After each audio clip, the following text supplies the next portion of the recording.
Hey, it's Bobby Saget here, and I'm here for you, right?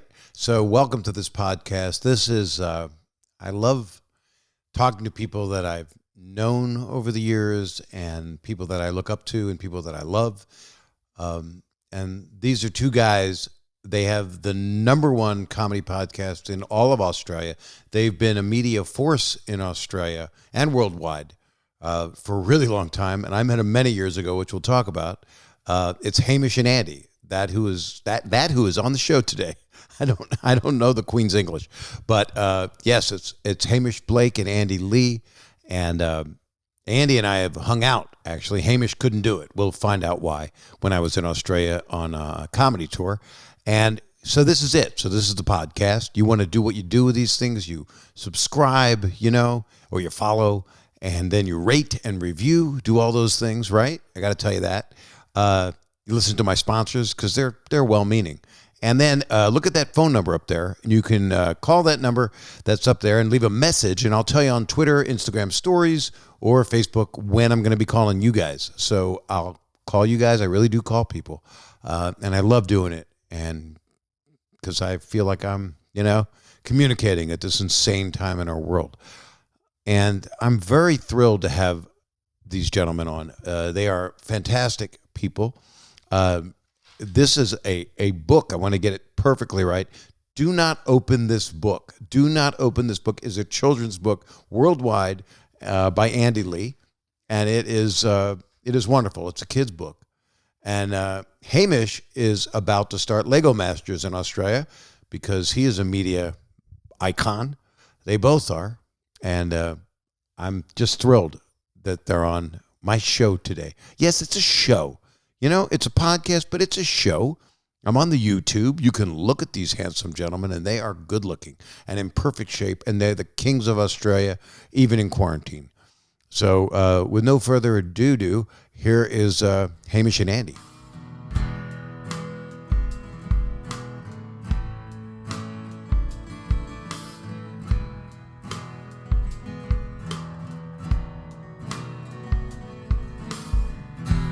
How are you gentlemen doing? I'm so happy to see you guys. This is terrific, Bob. Great to see you. I'm so happy to see you. And I know you're doing this. You're about to go do Lego Masters, right? Yeah, season 3. I'm about to start Lego Masters in Australia.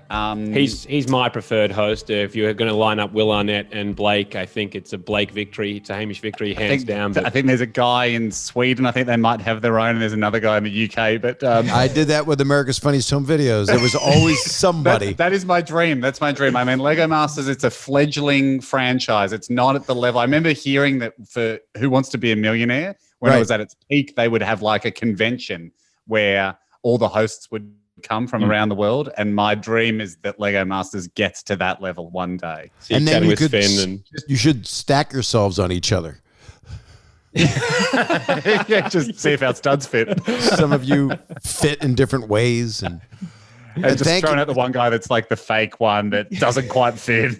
Or you all know around the world who the worst one is. We know, Yeah. Will is awesome. Will Arnett is awesome, but it's a different attitude. You're very up with people. He's got that BoJack Horseman thing going. So it's a more deep, more bassy kind of, okay, here we go. Yeah. I can sympathize with it though, because some of the builds go for 20 hours. Yeah, so okay, here we go. All right, guys, I understand it. I've been in that world before, and it's a big accomplishment to have all the bells and whistles going. But you know how to do all this because you guys are media giants. That's kind. That's very I already kind. did the intro. I did the intro and said that you're the #1 comedy podcast, not just in Australia. You're around the whole damn world, and you are beloved. And I knew of you, and then years ago, you asked me so graciously to be on your show. Mm. We do trace it back to that, our success. We trace it back to that's where we got real hockey stick growth. Yeah. That's the knee of the curve. Yeah, the Kangaroos. The Kangaroos was 2006. We trace back to meeting Bob Saget. Analysts will sit there and go, there are other factors, but we don't think so. No. There's the Saget factor. I'm sure there's some hardcore maths you could do on it to nail that point. But when we filmed a sketch in LA, which was probably a little bit almost borderline, well, I'm not going to say racist of us, but just to go, well, we're Australians going to LA. What do we know about LA? Gangs. Yeah. And so at the same way that, you probably get Americans coming here going, okay, well, we're going to try and shear a sheep and kick a footy and just drink a lot of beer. It was like when The Simpsons did that Australian episode, everyone in Australia was like Very offended. Very offended. Yeah. So we were just using the same lazy stereotypes of going Los Angeles equals gangs. And we tried to start an Australian gang in LA. I guess wasn't affiliated. No, we were like independent, and we were mostly about good vibes too. So we had were little like scarves on. It was very pleasant. We were the gangaroos, and we needed a celebrity gang. And this was the thing. You do that. You do a little thing. We do a little pause. A lot of people have fist pumps. A lot of people have, very complicated. True. We were COVID safe before it was a thing. We were the only like non-skin touching gang sign, gang shake. Yep. No, what other? You heard about COVID, right? I'm sorry, I'm making a COVID joke. We read a little bit about that. You guys froze while you were laughing. That was upsetting to me. I was like, oh no, this is so upsetting. Yeah, it ain't no fun. We got to solve this. I think it'll come out of Australia. You got scientists working, right? Well, we've taken a very different approach, and I don't think a lot of Americans would love our approach here in Australia. Yeah, it's pretty split over here, which I don't get. I don't understand. But ours, we've had very, very heavy lockdown. Right. You can't really go any. We've had a curfew. I mean, land of the free, they're not going for curfews. Yeah, curfews is a strange thing, especially in Melbourne where we live. It's like, I've got 2 little kids, so I didn't even know there was a curfew in place. So like, I haven't needed to be out past 9 o'clock for years. I know. In fact, when I was there and Andy and I hung out on my birthday, one of the favorite nights I like to overly talk about, but I was at the Crown Plaza and we ended up in Nobu and he bought me 9 chocolate martinis or something. And then we kept going bar hopping. And you love this. We went to Boutique. I mean, imagine that's a flashback from our younger years. Yeah. And I was that's the one with the bridge across it inside. Oh yeah, we went somewhere else with a bridge. I don't know where that was. Jeez. And I was looking for someone that I knew that was Australian, if you recall. I was always, I don't know why I thought I would like Waldo. Where's Waldo? I was looking for Carmen Santiago. I don't know what I was doing. I mean, I go to a lot of places with bridges across them, but it's across like a ball pit or like a very small fan. I go to a lot of adventure playgrounds now. Right. It's like Zelda or Indiana Jones. It's like fire lava. But if I recall, Hamish, you really upset me because I wanted you to go out too, but you had that excuse of I have a new baby. And it was really very fresh. I think from memory, it was like first week of having a baby. It was. And he said he feels bad. And I went, oh, he shouldn't feel bad. He has a kid, but he's cock blocking me. That kid is cock blocking me. He did. That was one of his first achievements on planet Earth. I'm going to tell him when he grows up, like, and you cock block Bob Saget. And this is what before you talked, probably before you'd even done like double-digit amount of poos. Yeah. You cock block Bob Saget. In coffee places, how you need to get like a clip, a stamp for like 10.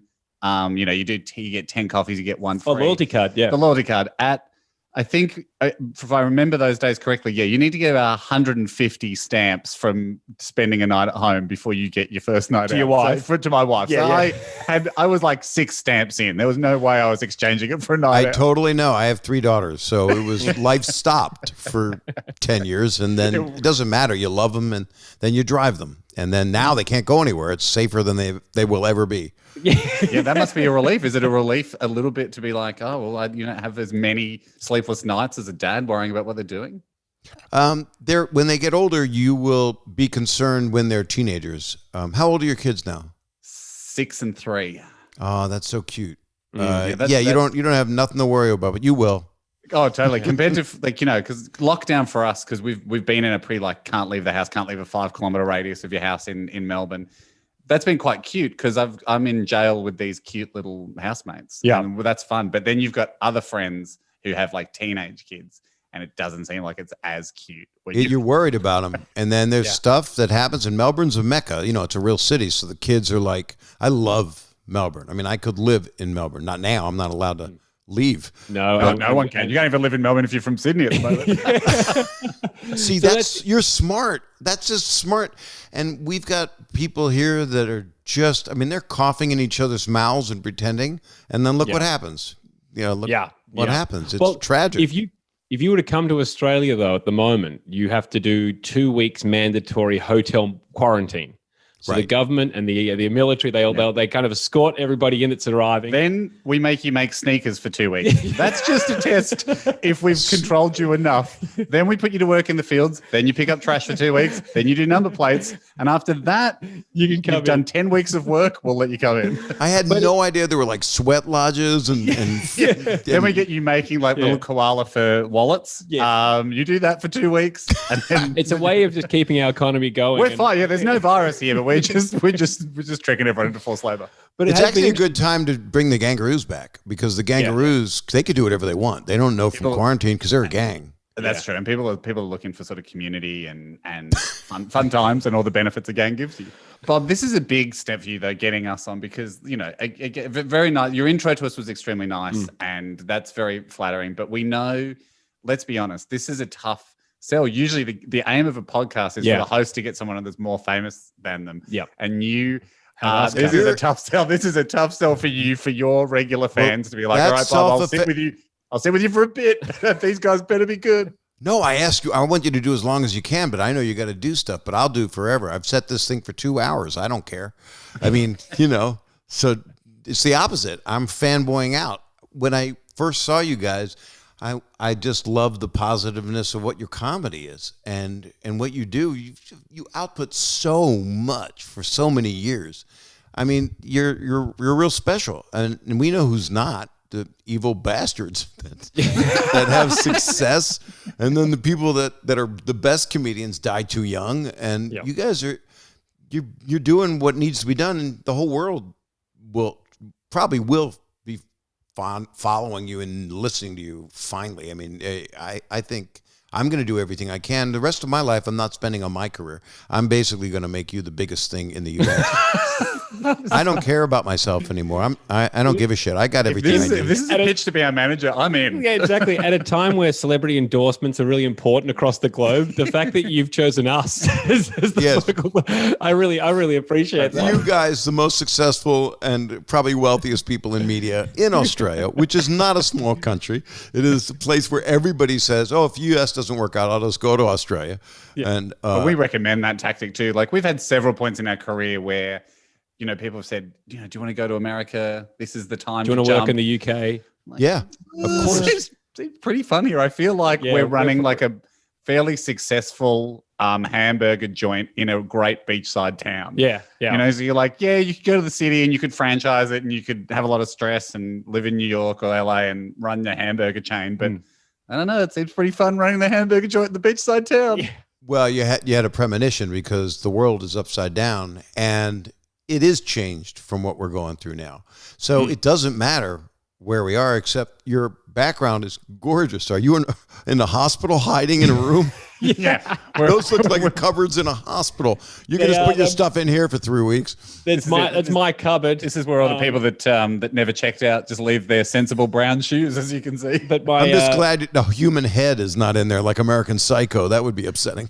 A Top Gun Maverick helmet. This is the costume cupboard that you're looking at at the moment. Props. This is props and costumes. Because you guys have done crazy stuff over there. Do you know what? It's so funny you mentioned this, Bob, because I don't know if you've upgraded. I don't know if you're an iPhone man or an Android man, but I'm an iPhone guy, but I like Androids as a partner. Yeah, this is not a paid endorsement from Tim Cook, but with the new iOS on iPhone, like it brings up the memories at the top of your phone, and you can have that thing each day. And today, for some reason, it was a new style. It had like face detected between Andy and me. It was sort of like so I sometimes click onto the photo and it takes you to the album it's taken them from.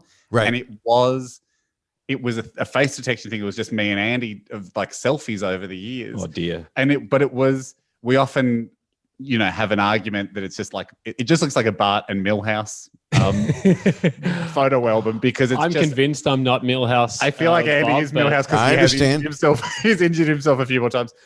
But it was, there was some classic ones in there. It was us in the blimp.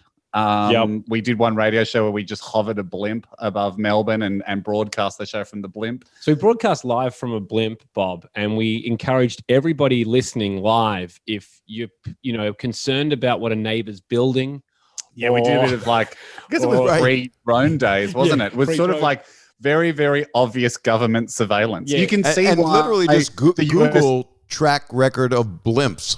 It's not always great. Yeah, exactly. You can see why like the Marines don't use them in Afghanistan or whatever. Like they're a pretty slow moving, easy target. And drones are definitely a more useful tool for the military. The wind is a problem if you want to go anywhere fast. So someone would call up live on the radio and say, I'm in a suburb of Melbourne, say, I'm in St Kilda. My next door neighbor, we think he's building a pool that's illegal. Can you hover across and let me know?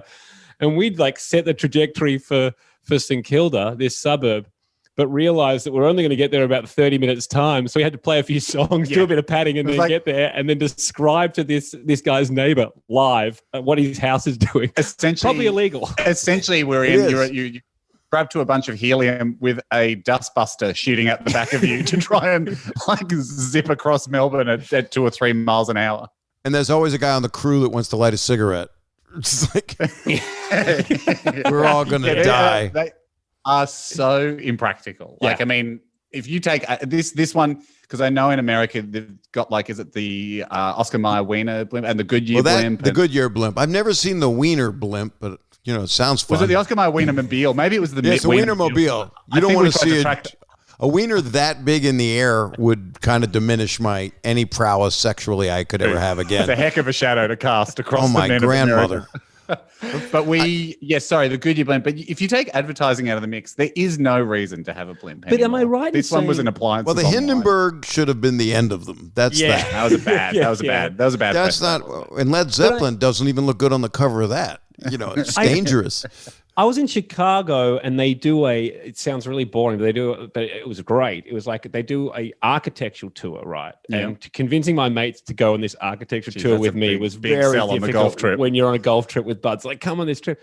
But they were saying that most buildings, and I'm not sure the era, it could have been the 20s, had blimp poles attached to the top because they thought blimps were going to be one of the major. So like where you tether your blimp. Tether your blimps.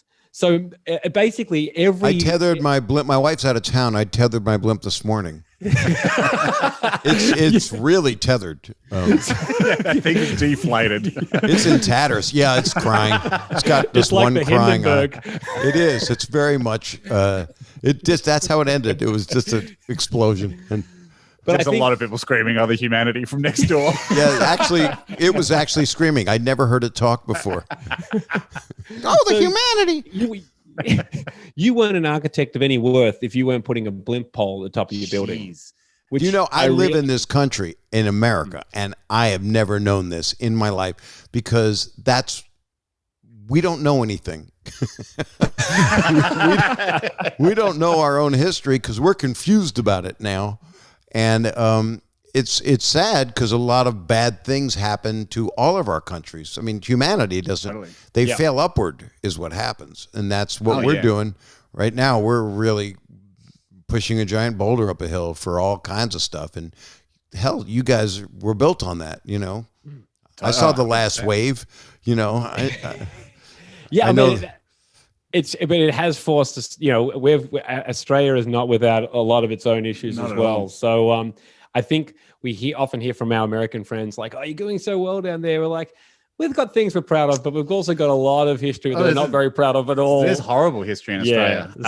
We never built blimp poles. So at least there's a small you were ahead of us on that. You don't have that, not as many giant buildings, but when I toured there, I got to go back. I really want to go back I guess I'll wait till COVID is over. But unless you don't want to do the hotel quarantine thing, but you are beloved, Bob. I mean, you should come back. I should point out though, you don't get to choose your hotel, Bob. Yes, it's a lucky dip. It's a lucky dip. So that's weird. Yeah. So when you come out, and I'm a bitch, so I've got to wait till it's all over. I'm just spoiled. You could be in a motel, and it is the worst. It is the worst gamble I reckon you can take. Yeah. Suddenly you are in the tiny box with zero light, or you could be in a suite at one of the most great hotels going around. My sister's my brother-in-law just came to the country yesterday, and we're all waiting on bated breath. Like, what hotel did you get? What hotel did you get? He landed in Sydney. Got the Park Hyatt. Oh, yes. That's how you roll. That's what I would be doing. That's where you start coughing a little bit and go, I reckon I need 3 weeks, to be honest. I think we just really make sure I don't have it. But you can't get the room service the same. And there's no mini bar stuff. Nothing's in any of the hotels, I would imagine. No, but you can get food delivery. You can get food delivery, food and alcohol delivery. That's good. And if you touch the cardboard fast enough, the droplets are still on it from the guy that brought it. But when in Sydney, it was the Four Seasons I stayed at, but then they tell me to stay by the place under the bridge. Yeah. Oh, yeah. That's the Park Hyatt. That's the Park Hyatt. Yeah. And I was worried I was going to get some fungus from the water, that it has some botulism or something. Fairly clean, Fairly the clean, harbour. the I mean, harbour. it does wash out to the sea. So we're pretty, the harbour's pretty clean. Melbourne, we've got a river running through Melbourne that's brown that a lot of people think is not clean. It isn't. And Jim Courier jumped in it after winning the Australian Open. That was his move. He was like, if I win the Australian Open, I'm jumping in the Yarra. We're like, you'd think you're at the height of your career. Is it really smart to go out like that? You think there'd be a collective cheer, but I think it was a gasp as he went in because it's not the cleanest of rivers. It was like someone going, if I win the US Open, I'm going to drink a gallon out of the East River. Yeah. And go, maybe just have a sip and see how you go. How did he survive that? Did he have a fungus? Did he get sick? He did not get sick, but He never won another Open. No, he did. He won it 2 years later and did the same thing. Okay, there you go. That's his lucky charm. Superpowers. I'm gonna win something and jump in a septic tank. Now I have a question, Andy. I got to cut you off because you have "Do Not Open This Book," and I'm going to be promoting it a lot because it's all I care about is your career. I'm telling you, this is all I'm going to focus on. Huge bounce for Andy. This is unprecedented. Do Not Open This Book is a kid's book, and you wrote it for Hamish's kids, apparently. Well, I wrote actually for my nephews, but it's probably a better story for the podcast if I say I wrote it for Hamish and his kids. I think it'd be a good thing as your publicist now, I think, and manager. We're going to twist this a little bit. I think you wrote it for his kids, and you're right. And they were sick at the time, and then reading it cheered them up and got them and made them going again. So much better. And then they jumped in brown water. It's kind of you to bring it up, but it's not overly important. It's great that it's being released in the States. I do know in this book is out. And there's the lots too. There's many books. There's many books. So tell me the context of it. So, well, I basically wrote a single book for my nephew and our friend, but my mate from high school. He's a book publisher, and they make up test books all the time. And I said, "Can you just publish, or you can just make up one of these books to give to my nephew for his first birthday?" And then he said, "No, we should publish this." And I said, "No." We argued for 3 months or so, and then he convinced me to. And I thought that was great. Now, the thing was, I said that I'd give proceeds to George, my nephew. I was like, yeah, I'll give you the profits because I didn't think it would go well. Now it's in 35 languages and sold over 1 million copies. So I've had to change the deal with my sister. Kid's got 5 beach houses. He's killing it. But Hamish and I have actually released a book at the moment. So that's true. What is that book? I didn't know about that. Andy's firing on many literary fronts. I see here on his desk he's writing a bit of erotic fiction as well. So he's hitting every genre. If you were to purchase one of them, I mean, the kids' book's great, but our Power Moves book at the moment. Well, this is a book that came up on the podcast. It's been sort of 2 years in the running, but it sort of started organically on our podcast where we thought, can we make a definitive list of all the power moves in the world? Now, these are like, when we say power moves, these are things that will give you the upper hand in social situations. Anything. Okay. Sometimes giving you the upper hand, or sometimes ways to deflate someone that is attempting to gain the upper hand. Yeah, it's the idea like pow, like bam. Is it so? Like that? For example, if someone's monopolizing the conversation, being a bit of an alpha, trying to talk themselves up, trying to attract a lot of the limelight, you can interrupt them and say, "Sorry, have you been crying?" And there's not a lot you can do to come back from that. And that's a great power move. It's a great power move. So we've collected the 100 greatest power moves. Yep. So people have been submitting these in for years, and we've been. This is fantastic because it's psychological and it's smart. Yeah. And at the start, we said, look, there's 2 types of moves. There's sort of legend moves where you're doing something amazing and you're becoming a bit of a legend and you're helping people. Or there's asshole moves where you're really cutting someone down who's attempting to gain more notoriety for themselves than you think they should have. Yeah. And the more we got into it, that we realized about 98% of them are asshole moves. Right. Yeah. Well, that's what I would do. My title would be how to Tai Chi an asshole, or how to the Zen of asshole embarrassment. I don't know, but I would have the word asshole, but we would have asterisks in it, which is of course double downing on the ass. That is very popular now in book titles, to put a swear word on the front. So we basically put out our own power moves originally, and people then started submitting them for our podcast. And we love our listeners, and they basically make the podcast what it is. But they kept suggesting different power moves. Like another great one. I mean, they're just sort of floating back into my head because we've just sort of been through the final proof of the book. Like if somebody accidentally drops their keys or their phone or something, you just immediately yell as loud as you can, "Pick that up." And they have to, because it's their keys and phone. There's another similar one if you're walking down the street and there's dog shit. Yeah. Was the power move there? Just go. Say, don't step in that. Just now, don't step in that this time.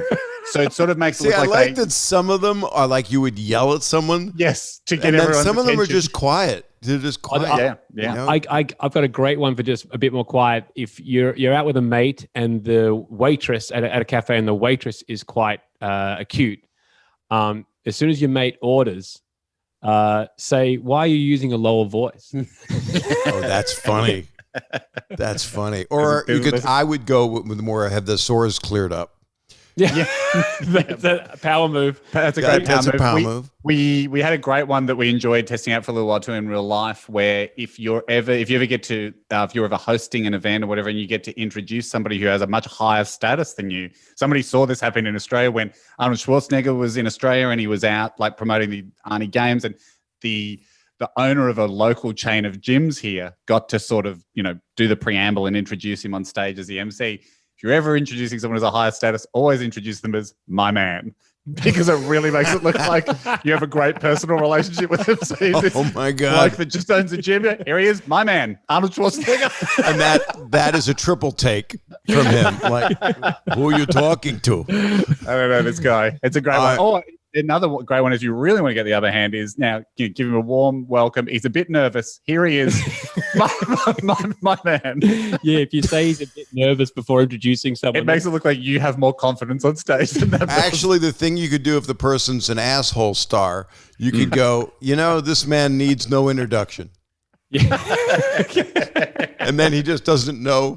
Hopefully someone can hit a music cue. He just comes, you don't say his name. I have had to do that before at an event with David Campbell. Yes. I feel. Oh, I want to hold that. We're going to take a quick break. Watch how I do this, because I have sponsors that do things and they shave you or they help you with money.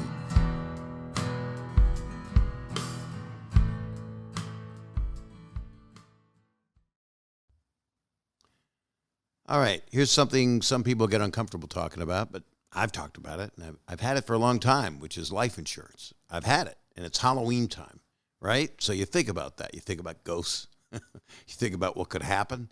And if you become a ghost, at least you know you're going to be a ghost. But that's not fun. I don't want to be a ghost. I want to live my life, and then I want to make sure that when I'm gone, I've taken care of the people that I love, and they get stuff. I don't just leave it to a dog like some people do. They have done that. There's a great company that cares about life insurance and has an amazing way of doing it. It's Policy Genius, and they want to mark the occasion of Halloween by making something less scary than Halloween. It's not really scary to me. Dressing up in a costume is scary to me because I wear them when I go to work. Anyway, life insurance is what I'm going to talk about. And shopping for life insurance can seem like a hard task. It really can. But Policy Genius, this is true. They make it easy. They do. They combine a cutting-edge insurance marketplace with help from licensed experts. You ever met a non-licensed one? I have. It's not fun. And the licensed ones save you time and money. And right now, this is very true. You could save 50% off or more by using Policy Genius to compare life insurance. So when you're either shopping for a policy that could last for more than a decade, those savings really start to add up, and they do. What you want to do is go to policygenius.com, and in minutes, literally minutes, multiple seconds, you can work out how much coverage you need and compare quotes from top insurers to find your best price. And Policy Genius will compare policies starting at as little as $1 a day. You might even be eligible to skip the in-person medical exam. I could come over your house, but I'm not qualified. Once you apply and do this, the Policy Genius team will handle all the paperwork and red tape. I'm covered in red tape right now because I've been painting. And the best part is Policy Genius works for you. They don't work for the insurance company. They work for you. So if you hit any speed bumps during the application process, they'll take care of everything. And that kind of service has earned Policy Genius a 5-star rating across over 1,600 reviews on Trustpilot and Google. And we know that you can find out anything on Google. So if you need life insurance, head to policygenius.com right now to get started. You could save 50% or more by comparing quotes. Policy Genius. When it comes to insurance, it's nice to get it right. This PAL move sounds to me like that should go around the world and become a trend thing. That's really, really smart. And that's what I love about you guys is you've always done that. I got to ask, how, and everybody's asked you, you don't want to answer it, but how did you meet? Did you know each other from school? Yeah, we went to at college, or what we call university, which was rare. We call that too. Yeah. So I'm bilingual. I can do the American and the Australian. It's incredible. It is amazing. We call it school.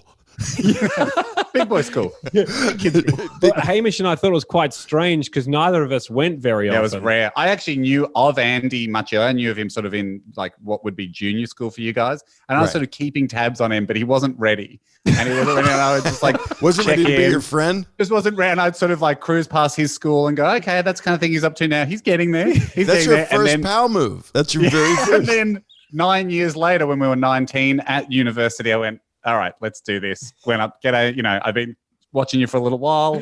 I like what I see. I like what I see. I'm convinced I'd like to formalize this. Let's do it.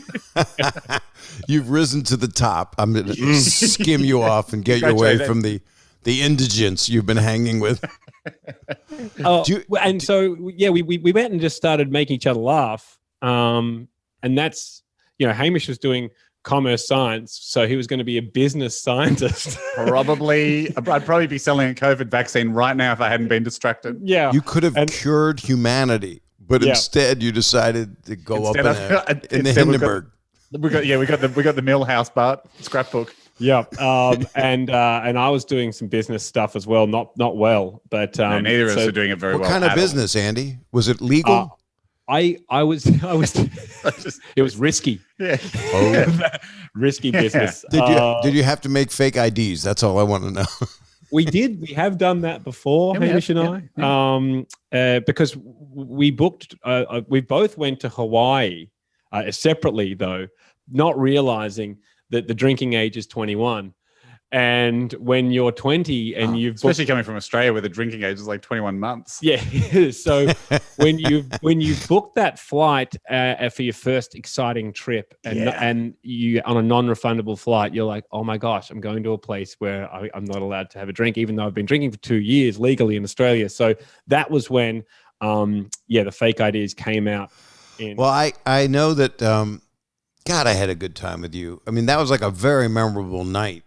I'm sorry, Hamish, that your kids. No, I'm very, very proud, and it gives me a warm feeling to know you guys had such a wonderful. What I would like to know, though, Bob, is like because the show was great. The show was actually heaps better than I expected. And you told me that, which meant I loved my show in Melbourne. It was really funny. It was really great. And it was super broad and accessible, and everyone loved it. Because we don't know Bob Saget, the comedian, as strong as we do now. But at the time, Bob Saget, since I was there, I had another special or two happen, I think. But the Bob Saget, the comedian, wasn't as well known, nearly as well known as Bob Saget, the actor, in Australia. So how were you feeling? I wondered that when you came out. Like, it obviously sold out, but which would have been a relief, or did you think that was always going to happen? How are you feeling when you came out to Australia? I was very excited, but I'll tell you my media experience. They put me on, who's that giant morning DJ gentleman, radio personality. Kyle Sanderland? Exactly. So Kyle he and throws me Jackie under O? a bus. He threw me under the bus. What he did was, I get there, I slept till that morning, and then because I just got off the plane the night before, and then it wasn't as bad as the John Stamos experience when he got there, and he was thrown under the bus. And you need an extra day before you start any press. That's kind of how it should go. Yeah, it's a good rule. And this has happened to other people, I know for a fact, because it's fun. It's a fun hazing to do to someone. Especially, that's Bob Saget. Even someone like you, we love Bob. I feel bad publicly saying, all right, honestly, you should take an extra day because it is fun for Australians to see Americans get here and try and do press. My God, I floppity flopped. Then I did press all day in the same studio and didn't know that what they do is your afternoon show, Good Day Australia, Good Afternoon, and David Campbell's show. And I got to know all the different hosts, but it's in the same studio, and they put a different flat behind you. They put it across the way, and it's the same crew. Yeah, and they're 14 hours, and that's it the smells Australian like TV industry. we were basically just like running out of the jerky. basement. Yeah, and they were all like this. I went, "Oh, you're still here? Yeah, we're still here. Good to see you again." And I had a lovely time. There wasn't anyone that Joe Hildebrand and people that I follow. I'm saying his name right, aren't I? You are. You are. And people that I just thought, well, they're smart, they're entertaining people, they're media people, and it meant a lot to me actually. And I followed them on Twitter and still do. And I'll be going to bed because I'm a comedian at heart. So 2 a.m, I'm trying to go to bed, and you guys are waking up, and then I'll see you. Oh, Joe said something interesting, and I'll give it a heart, and then he tweets back, "Oh my God, Bob Saget just liked my tweet." Well, I mean, Bob, you experienced, I think, the love that we have for a Bob Saget. The reason we love having people like you at is because it is a long way. We get that it's a long way for Americans to come. It's not really a long way for us to travel to America because we're far away from everything, so we're used to traveling. But we do see, proportionately fewer people come to our shows. But when somebody turns up and they're clearly there to have a great time and to entertain and see if I could translate. I know how to do it now. Like Melbourne, Sydney was difficult for me because I didn't know that I was part of a comedy festival. And then I was on right before Will Anderson. Yeah, who's really great and killer. Amazing. And I had a 7:00 show and he had a 9:30 show, and I'm going, I'm not a 7:00 show. I'm R-rated show. So, and then to double down, they had Ronnie Chang open for me. And Ronnie at that time he was about to explode into, now he's on the Daily Show here. And I talked to him recently because it's a movie I'm planning to direct, and I won him for it. And so I called him, and he's so nice and sweet. And he's backstage before the show. He's like, "Oh, it's so nice to meet you. And Bob, it's such a pleasure. Thank you. It's an honor." And then he goes out and he crushes. It is unbelievable. It was like a lion eating the stage. And I'm backstage, and Will's talking to me. He goes, "Yeah, I'm all sold out." And, and I'm like, "What?" And then the guy's crushing. And I'm like, "All right, I know what to do." My first show in Australia ever. And it was good. It wasn't great, but it was good. But I went, "Thanks a lot for setting me up, everybody." Ronnie Chang, who I can't follow. Let's hear it for him. There probably couldn't be more of like an ingrained professional Australian comedian sandwich to jump into, especially hot off the plane to try and attempt that gear change. But it's insane.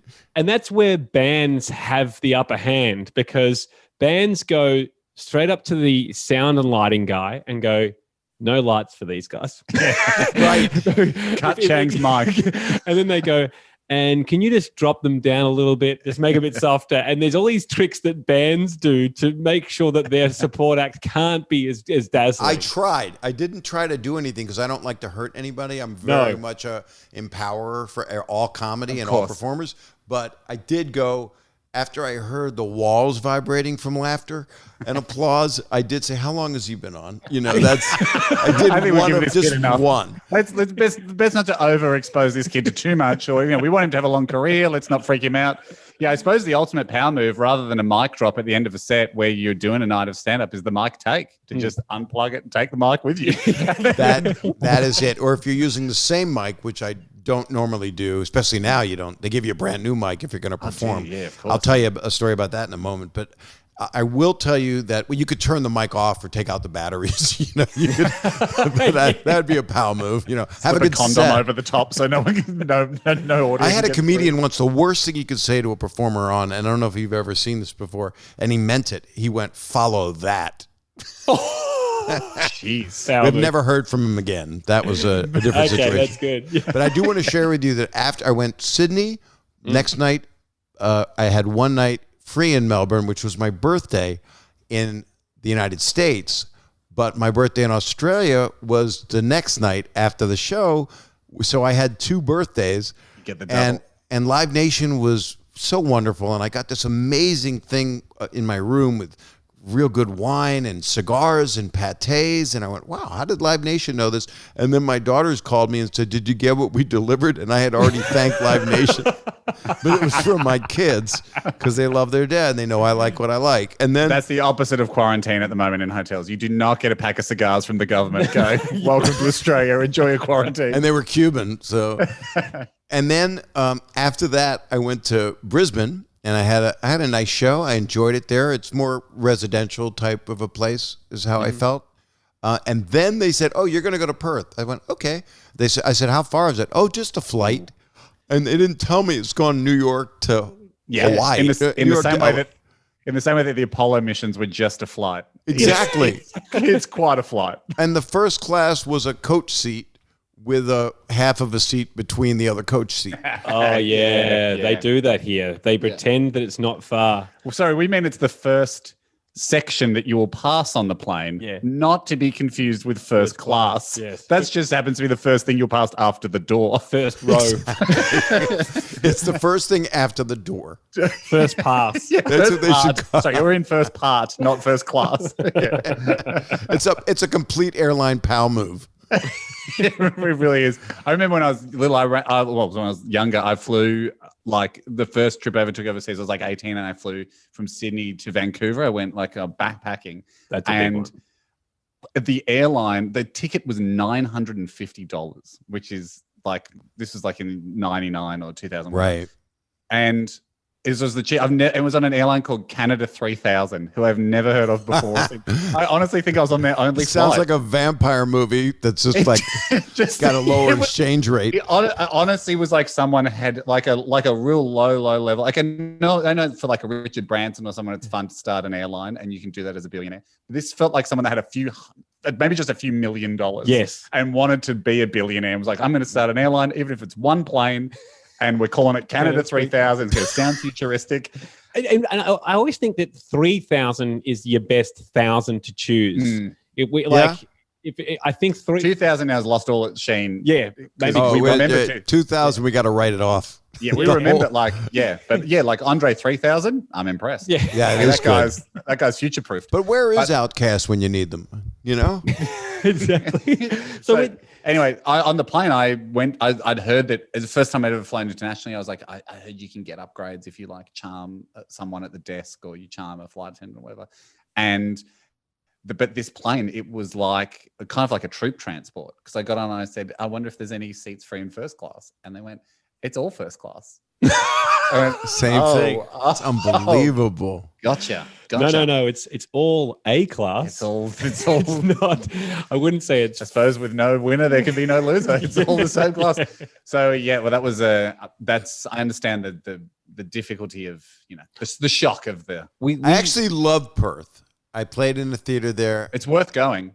It was amazing. I would have liked to have another day there because it's a small seaside town. It should be their slogan. It should be perfect. It's worth it because it is. It is worth the journey.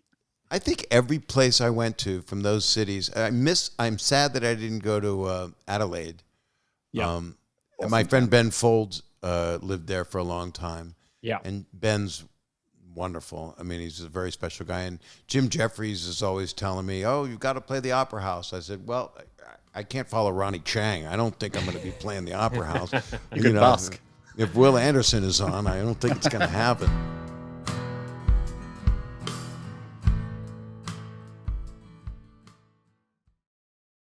I'm not sure if you know this, Bob, but we did a show called True Story with Hamish and Andy here. And if you were to get the American version of Hamish and Andy, because there are American stars that are going to host our show in America. No, it really should be you guys. I think this is dumb already. No, I think they don't understand the funny, accent. brilliant people should be international. Truly, I really do That's believe true, that. but we're pretty chuffed with who they've got. So We'll take this. who do you think? Who are the Hamish and Andy of America?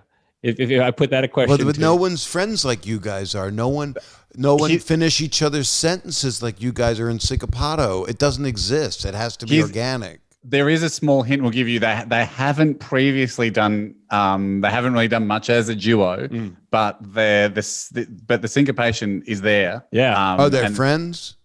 They are. They're It's buddies. going to be Ed Helms and Randall Park. Okay. Well, now, that's who do you- understandable. I Who do you understand think? that. Who do you think's Ed and who do you think's Randall out of the two of us?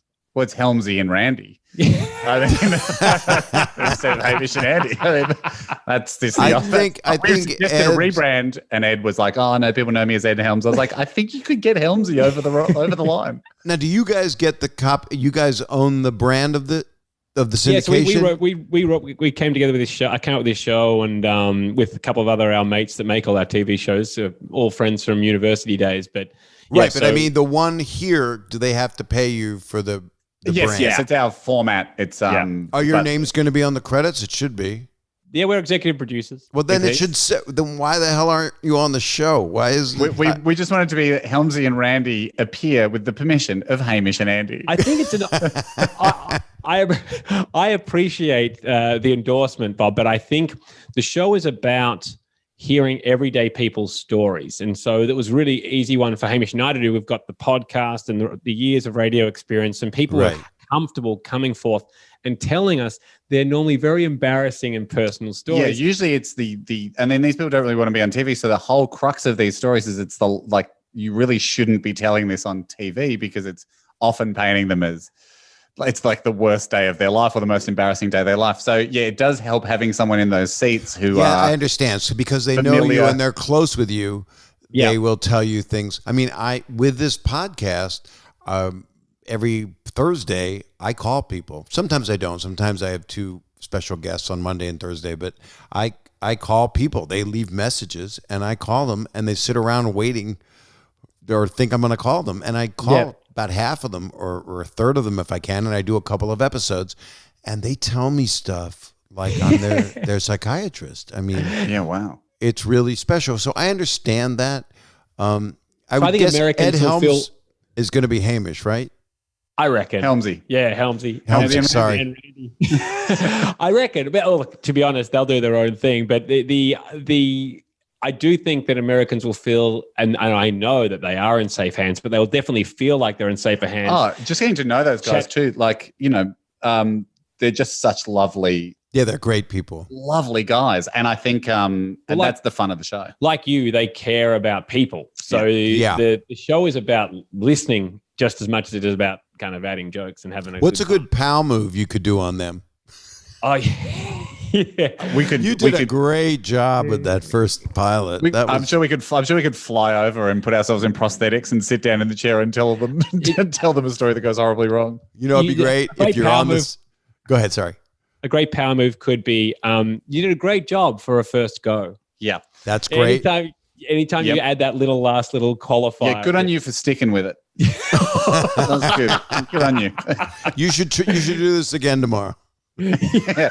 One of the great pound moves too, which is anytime you are talking to somebody that has an important high profile job, like let's say Andy's the CEO of, I don't know, like a cereal company or something, but always acts as if it's a big deal. Just a bit of, how's everything going? Still all quiet at your end? Things still quiet at your end? Another good one is if someone says to you they're a doctor or a brain surgeon, you go, oh, how'd you fall into that? Right. You know, there's actual people making a movie, and they go, when a bad thing happens, big production and $100 million or something, or doesn't matter, $2 million, whatever, it's your movie.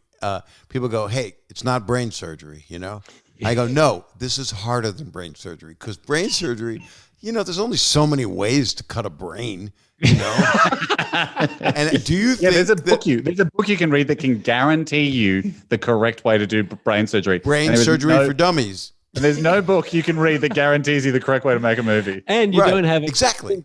With brain surgery, you don't have like 1,000 people that are potentially going to fuck it up as well. It's just you and your scalpel. And Murphy's Law, Yeah. And I don't think you even have the temptation of craft services. I think it's a very strict, you can't eat until you finish this brain. It's all about scrubbing and wearing a mask. And a lot of people don't want to do that. So they couldn't be brain surgeons.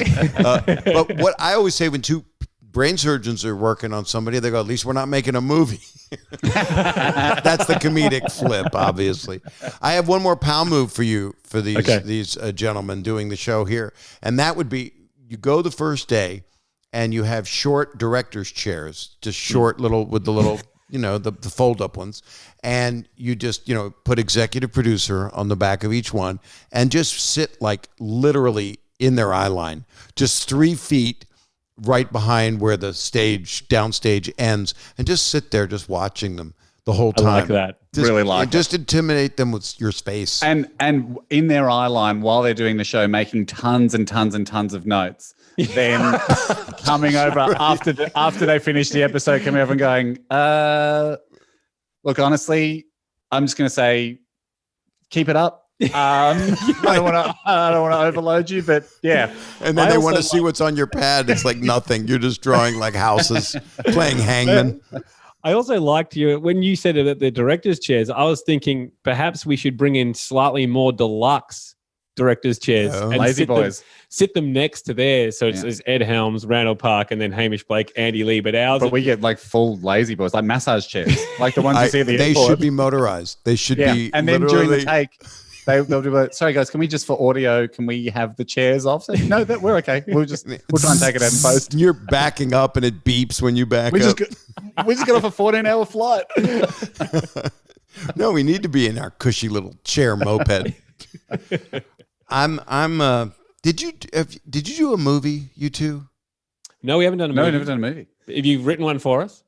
You really should do a movie. That would be like so great.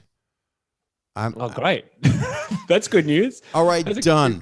You are our manager. I do feel like you're our new manager. No, you're still young, and you need to do this because you're a worldwide commodity. Because no one is as smart and just nice and delightful and does an intellectual kind of everyman kind of thing.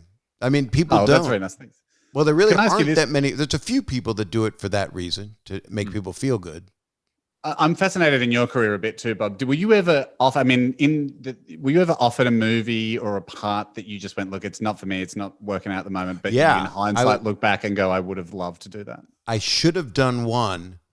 Peter Jackson was directing it. Wow. And it was a movie starring You're too tall for The Hobbit. It was a mistake that I didn't do it just to be around him. And Michael J. Fox was the star, and it was a movie, I can't remember the title, but Peter Jackson wanted me to play the judge at the end of the movie. And it was a couple of pages of dialogue, but I would have been in full skeletal makeup. Wow. And a lot of prosthetics attached to my head. And I didn't do a lot. And I thought, I'm going to go through 8 hours, for a week. Yeah. And then be in this giant scene and be sitting here.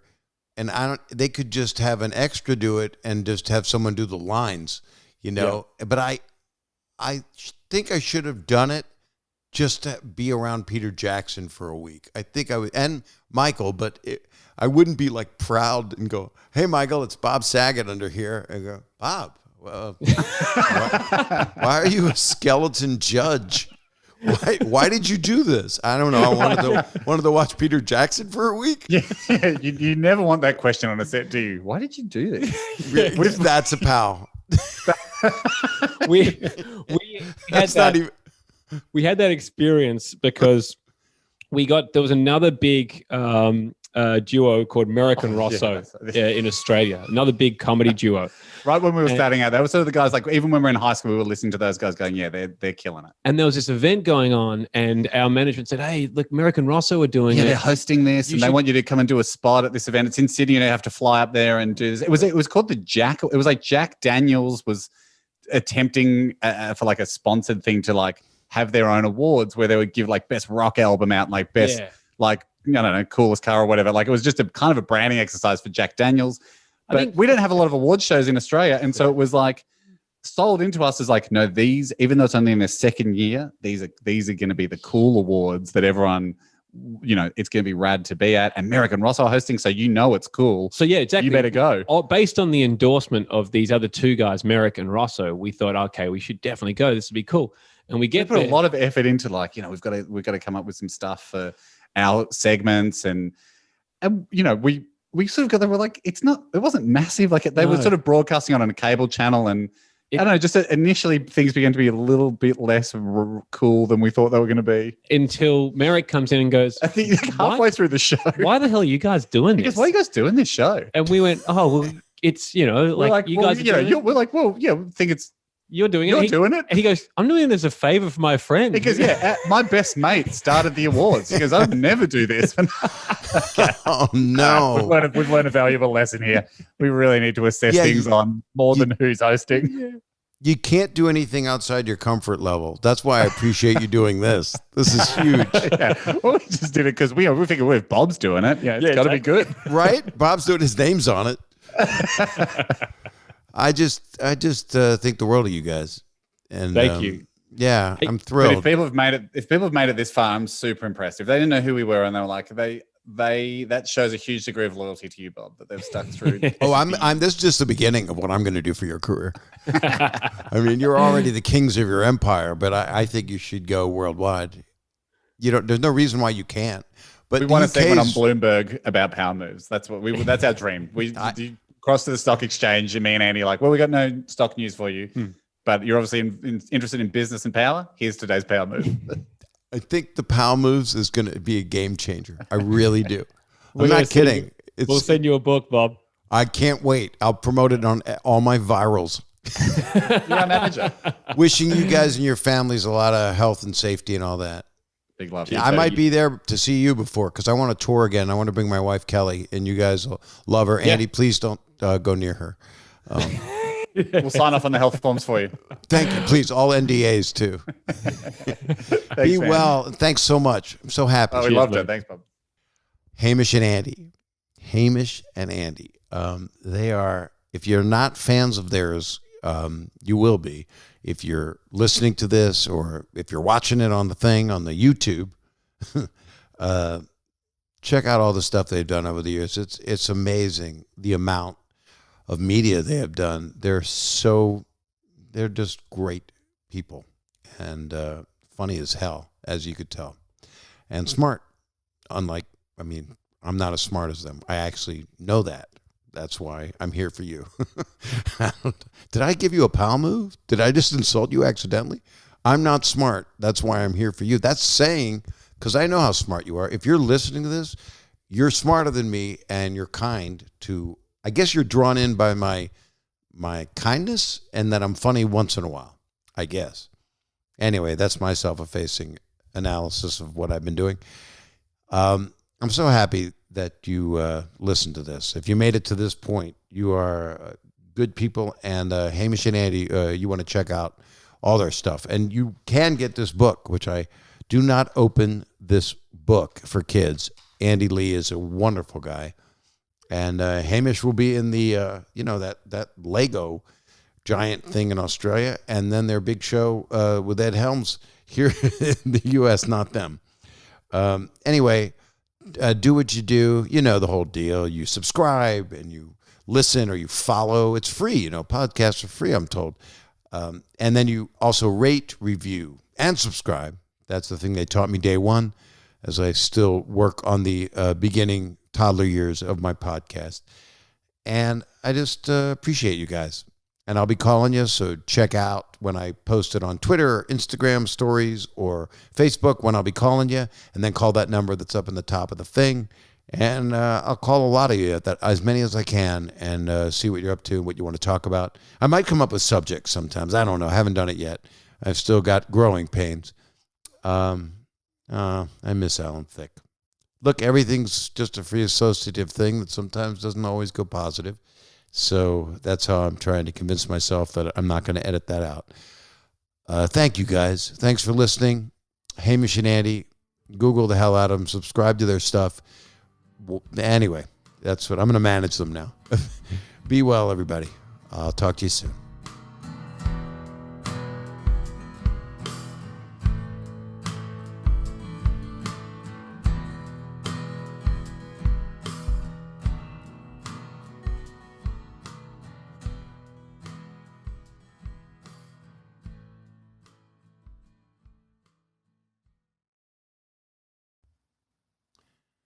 All right, here's something some people get uncomfortable talking about, but I've talked about it, and I've had it for a long time, which is life insurance. I've had it, and it's Halloween time, right? So you think about that. You think about ghosts. You think about what could happen. And if you become a ghost, at least you know you're going to be a ghost. But that's not fun. I don't want to be a ghost. I want to live my life, and then I want to make sure that when I'm gone, I've taken care of the people that I love, and they get stuff. I don't just leave it to a dog like some people do. They have done that. There's a great company that cares about life insurance and has an amazing way of doing it. It's Policy Genius, and they want to mark the occasion of Halloween by making something less scary than Halloween. It's not really scary to me. Dressing up in a costume is scary to me because I wear them when I go to work. Anyway, life insurance is what I'm going to talk about. And shopping for life insurance can seem like a hard task. It really can. But Policy Genius, this is true. They make it easy. They do. They combine a cutting-edge insurance marketplace with help from licensed experts. You ever met a non-licensed one? I have. It's not fun. And the licensed ones save you time and money. And right now, this is very true. You could save 50% off or more by using Policy Genius to compare life insurance. So when you're either shopping for a policy that could last for more than a decade, those savings really start to add up, and they do. What you want to do is go to policygenius.com, and in minutes, literally minutes, multiple seconds, you can work out how much coverage you need and compare quotes from top insurers to find your best price. And Policy Genius will compare policies starting at as little as $1 a day. You might even be eligible to skip the in-person medical exam. I could come over your house, but I'm not qualified. Once you apply and do this, the Policy Genius team will handle all the paperwork and red tape. I'm covered in red tape right now because I've been painting. And the best part is Policy Genius works for you. They don't work for the insurance company. They work for you. So if you hit any speed bumps during the application process, they'll take care of everything. And that kind of service has earned Policy Genius a 5-star rating across over 1,600 reviews on Trustpilot and Google. And we know that you can find out anything on Google. So if you need life insurance, head to policygenius.com right now to get started. You could save 50% or more by comparing quotes. Policy Genius. When it comes to insurance, it's nice to get it right.